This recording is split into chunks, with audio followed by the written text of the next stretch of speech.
Anyway, here is Easter eggs in the body of work by Dr. Taylor Allison Swift. Everybody, please buckle up. Okay, up next.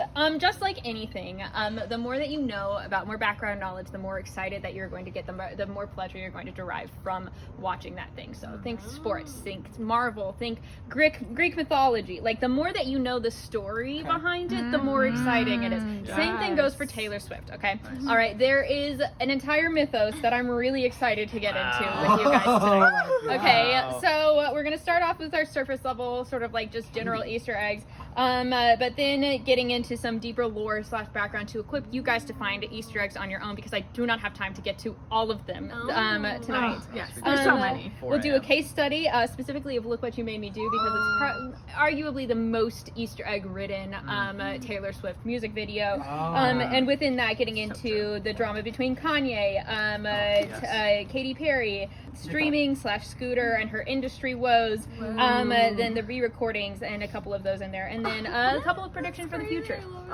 Okay, like maybe Harry Styles and Selena Gomez in 1989. We don't know. We can discuss. So specifically, we're gonna go into like focusing just on her music videos. There's plenty to dive into with her social media and all sorts of things, but I'm gonna focus on music videos.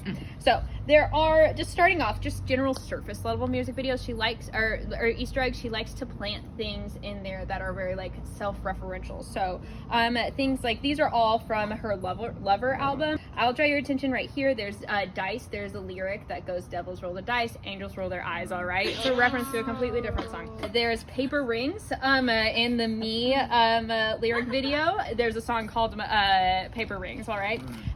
Mom, I Am a Rich Man. This is a reference to a track on her album called The Man, and it's a Cher quote where she is the rich man, and so again, just different references to like sort of surface level, like just to her own work, right? So we have they could be track names or lyrics. All of these are from the same music video from Lover. Again, surface level, just sort of like, oh, she said this once in a different music video or a different song, and now she's saying it here, right? Okay, but that's too easy. Anybody can do that, all right? Anybody can reference themselves, all right? So before we get into this, here's some things that you just as a Swiftie might need to know. First of all, Taylor's lucky number is 13, okay? Her birthday is December 13th, 1989. You might recognize that as one of the titles of her album. She used to write it on her hand. It's just her lucky number. She loves 13, okay? She also likes to signal like things using numbers specifically. This will drive people absolutely insane. And if you do any deep dives on like TikTok or Tumblr, there's just some batshit crazy takes out there. But that's because she's batshit crazy when she does this sort of thing. For example, when she was giving an interview to Elle before Lover came out, she mentions listening to the Dixie Chicks at 12 years old, listening to Panic! At the Disco at 16, and lo and behold, what are the track numbers featuring both of those bands? Number 12 for the Chicks, and Brendan Urie on track number 16. No way. She's insane. Okay. Oh my gosh, I'm learning a ton right now. I know, it's fun. Education is fun. Yes. Hey kids, spelling it's fun. So also additionally for future reference, the Taylor albums are color coded, okay? Marina's shirt also exemplifies this. Each one has like a different color associated with it, okay? This becomes very clear in the future. All three of these things are just kind of things that you wouldn't necessarily know from like paying attention to the news. These are very specifically like Taylor specific fact. This will become very important. Also, just as sort of like a quick breakdown to the eras, this is sort of the direction that her work has gone. She sort of starts off obviously in very country era, but then gets more and more into like writing her own stuff, becomes more like artful. In 1989, she's like cranking out pop hits. This fall between 1989 and Reputation is actually where we're going to be focusing most of our time tonight. Then Lover is more sweet love songs, ballads, that sort of thing. Folklore and Evermore actually have like more of an indie sound and much more like down to earth, less processed. These were her her pandemic albums that she put out 2 of them like within a year, and they're like sister albums. They're all fictional. They're not like any references to her personal life. Midnight's is the most recent one, kind of a return to form of like pop, more synthy. With that in our pockets, let's break down some of the narratives.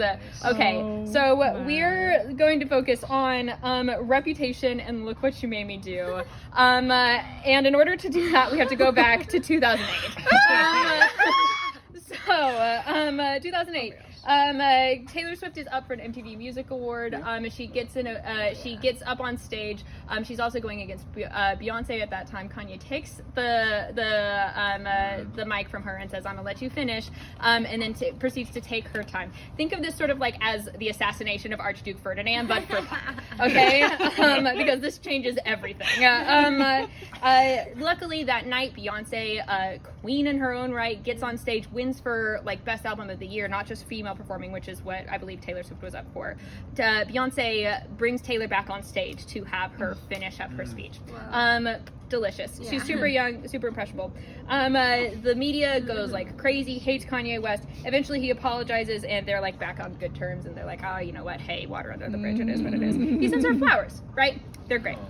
However, then Life of Pablo comes out, okay? Kanye drops a line that says, I feel like me and Taylor might still have sex. Why? I made that bitch famous, okay? Within that, Taylor responds. She very clearly is like, I had no say in this. I definitely don't, blah, blah, blah, blah, blah, blah. She posts about it on Twitter. I'll get to this context in a second. She specifically says, I would very much like to be excluded from this narrative of this entire paragraph. Okay, so that I have not been a part of since 2009, whatever. Okay, within that, Kim Kardashian posts footage of a phone call, which makes it seem that Taylor gave her consent and knew all along what this line was going to say, okay? All right, within that, because of her reaction about being like, oh my gosh, Kanye is terrible, the internet has a heyday. There comes out against Taylor. Yes, right. I do too. There was conflict between us because of this. This is the Taylor Swift is over party. People comment the snake emoji on her. Taylor Swift is a snake as a meme is like a huge thing. But interestingly, Instagram finally, they've never done this for a private citizen before, made it so that you could turn off comments by their content for Taylor Swift, because the like online harassment was so bad that she could filter out anybody who was using the snake emoji. She could turn off those comments. I didn't even know that. Crazy. An insane thing that only Taylor Swift has the sway to be able to do that. Okay. Because of this, it's posted Kim Kardashian sort of dancing on the grave, blah, blah, blah. It's a whole thing. Wait, what was the truth? Where did the truth Oh, it'll come. It will come. So, anyway, because of that, she goes silent on social media. She deletes everything. There's nothing for almost 2 years. Except for anything about her social life. Nothing. Okay? But then, mid-2017, she starts posting one image at a time every week, a snake. Yes. Correct. Okay. It comes out, and then she comes out with Reputation. It's completely snake themed. She's like very much so has leaned into this narrative of like, okay, yes, I am a snake. It is what it is. Within that time, I didn't reference it. So as Reputation has come out, it does come out the undoctored footage of the phone call. It very obviously makes it clear that Taylor never consented to be being called a bitch. Okay, specifically. So there is. It was a call. They did have that conversation, but it was cut so that back to back it was like, yeah, it's sort of like a compliment. That was not what she was said. It was much more like hesitant, like, I don't know like why you would be referencing me. I don't think that my fans and your fans get along.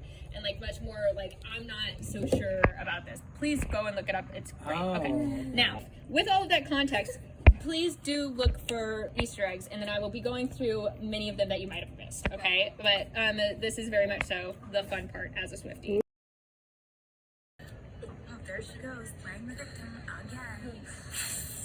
What are you doing? Getting receipts. I'm gonna edit this later. I would very much like to be excluded from this narrative. That's so Amanda, go off! So, now let's go by beat, shall we? Obviously, she's rising from the dead. So there's a revival of her reputation. That's sort of the thing that she's going on. She mentions a tilted stage. Kanye, famous for performing on a tilted stage.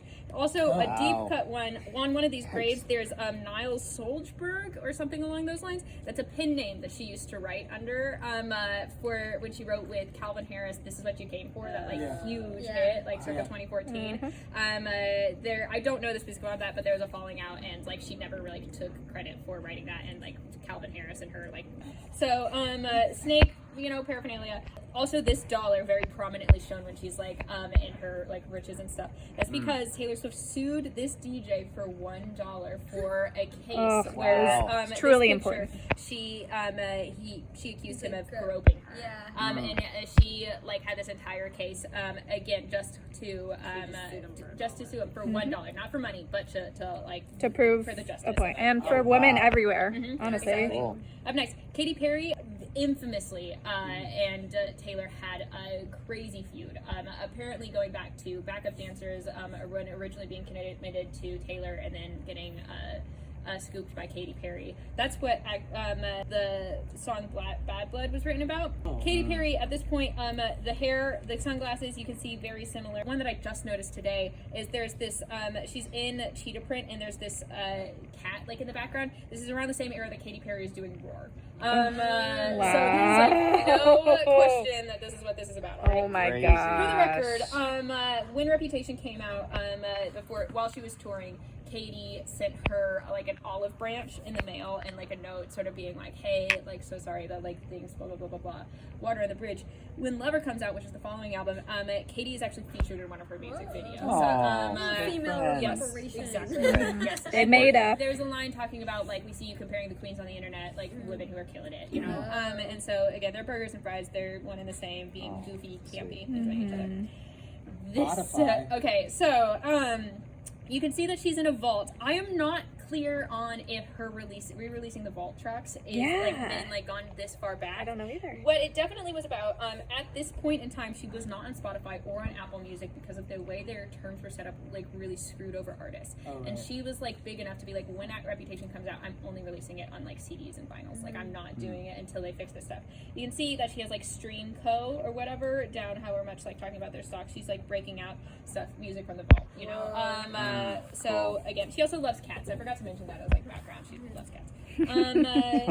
At this time, she's also accused of like simply hanging out with like supermodels and like being super gorgeous, and like everyone like kind of hates on her for that way. So there's this scene of her being a dictator, like of like Squad U, and she's like showing all these like plastic princessy Barbies because this was her squad that she hung out with the entire time. It's got notably Selena Gomez, Karlie Kloss, which I do not go into. Oh, she was at the concert a few nights ago. In the nosebleeds. I know. I was there when she wrote. In the nosebleeds. She sang Maroon on Carly's birthday.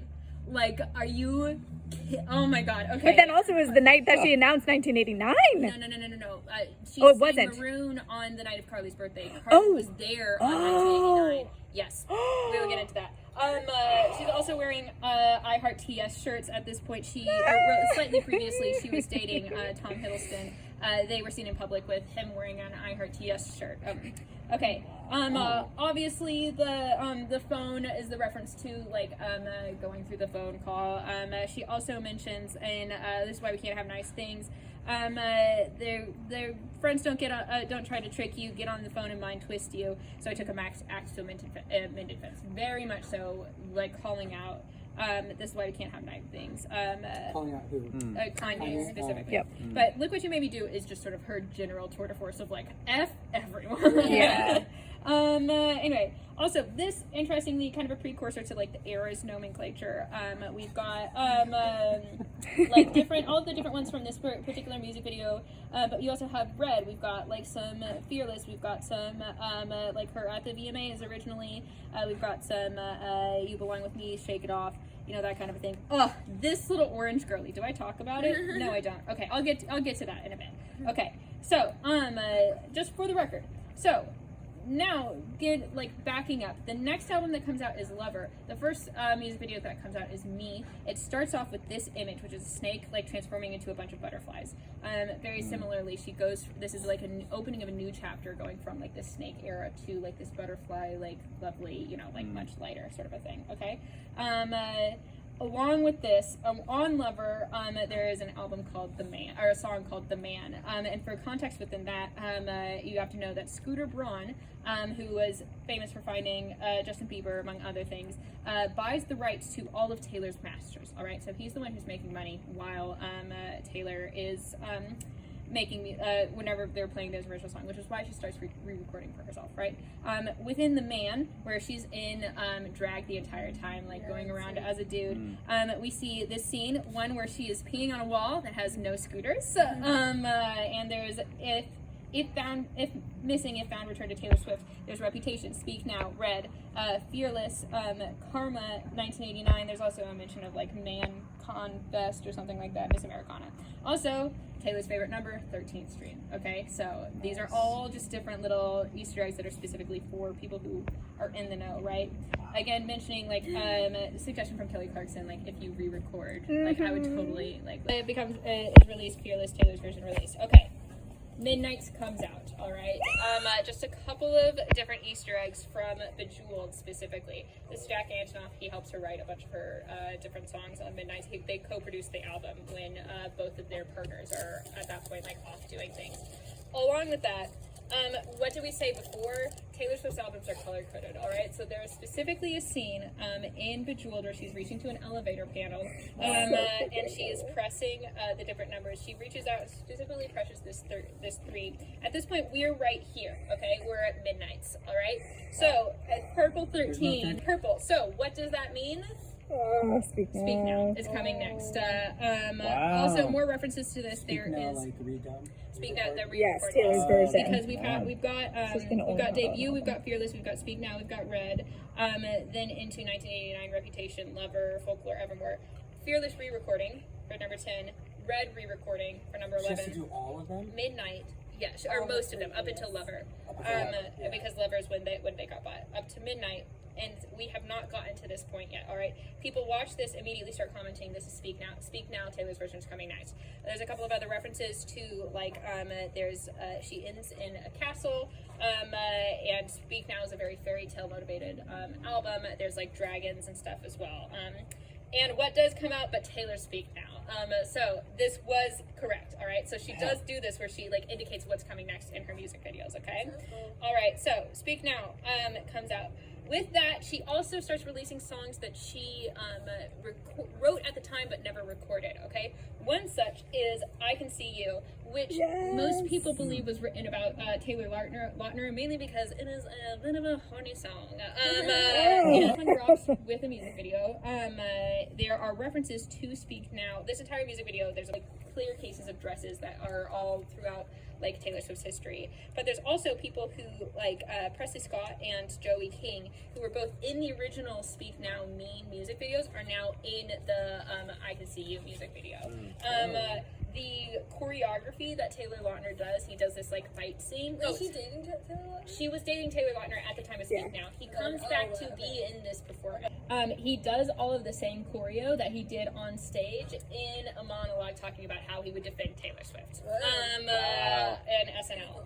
Super duper cute. I wish I could make it. And on his podcast recently, he said his biggest regret was not going onto stage when Kanye took the mic from her, because he was dating her at the time, and that's the first time he ever saw her cry. Oh, so cute. Yeah, which is a lyric in Back to Summer. Also, the like storyline of this is that she's breaking out like from the vault. She's being broken out. She's like grabbing an album. So very much so talking about like her feeling like she's freeing her heart and stuff. There's 3 purple bombs on there for third Speak Now. You know, at the end of this music video, there is a sign that says 19.8.9 TV. All right, to indicate up next will be 1989 Taylor Swift's version. What happens this week, last week, 8/9 at her concert? First of all, Eras Tour. Everybody, like we said, color coded. a lot of her dresses are blue for this performance. All right, it's her last performance. It is the 8th month, the 9th day. It is also 8 years, 9 months, and 13 days since the original 1989 came out. Yes. 8th month, 9th day, 19th city. She announces 1989 is coming. All of the prices have like 89 at the end. At that point, it'll be exactly 9 years, I think, since the original. But she's insane and like has clearly been thinking about this like since the get-go. It was her 19th city that she was touring. It's insane, really crazy. It is truly super crazy. Okay. She is so smart. Yes, Yes. it's crazy. So with that, what is coming next? All right, at the end of Karma featuring Ice Spice, there's a blue thumbnail. She likes painting her nails to be different colors for each of the albums, right next to the 8, which makes people think, since this is a black nail and is right next to the 2, that Reputation is coming in February, because that was the one that was announced in August. This is the one that's going to be announced in February. Okay. Wow. This is for midnight, right? Yes. This is like almost scary now. I'm like scared at this point. Yeah. Another possibility is Karma, the album. All right, this was originally, during all of the Kanye, the Taylor Swift is a snake thing, originally there was hints that there was going to be another album that came out that was called Karma, that again, very similar, talking about like Reputation-esque things. Orange, all right? This, in the like Taylor Swift like spread that you get when you like got the album or whatever, there's this, which didn't really fit with like the aesthetic of Reputation, so people are thinking that this is actually the album art that was originally supposed to be for Karma, okay? Along with this, there's some wackadoos on TikTok who I adore, who are like, oh my gosh, her like nail is turning orange, like what is up with that, you know? Along with Look What Made You Do, we've got In a Cage, somebody dressed in orange, a little Karma girly, okay? Along with, you can't even see it, up at the top of this 13th streak, there's an orange Karma, but you can't see it. No okay? way. All right, so there's Easter eggs all over the place. No way. I didn't know about this. Don't know when it's coming. Maybe it's next, okay? Another possibility is something that has to do with Alice in Wonderland. There's definitely a lot of references to, obviously, this being a rabbit hole, being deep. She has things like Wonderland. There's also, at one of the nights, this is the Lover House that she performs in front of. You can see right here. This doesn't happen in any of her other albums, or any of her other performances, but she steps through the looking glass, which is like famously like a Lewis Carroll sort of a reference. And Karma featuring Ice Spice, there's again, like she's in like an Alice in Wonderland-esque dress, there's a rabbit as well, you know, but this is more clearly a reference to Wizard of Oz, but something, maybe. Personally, what I want, go away, is for it to be a Taylor Swift jukebox musical. I have no evidence to support this beyond the fact that she is confirmed going to be directing something with Searchlight Pictures, and she already has been directing her own music videos. Basically, Look What You Made Me Do was kind of the last one that she didn't direct for herself. She already has on Folklore, which is a fictionalized album, she has what's called like the Teenage Love Triangle, where if you listen to these 3 songs, they sort of reference each other, and it's about these 3 characters, one of them named Betty, and they, sometime in the time of August, falling in love with each other. And so, in my heart of hearts, I want a Taylor Swift jukebox musical, a la Mamma Mia, but, you know, that is what it's at. Anyway, so that's where I will leave it for now. Oh my gosh. I'm so impressed. That's amazing. And I learned so much. So, Stand up. Bravo. thank you. Bravo.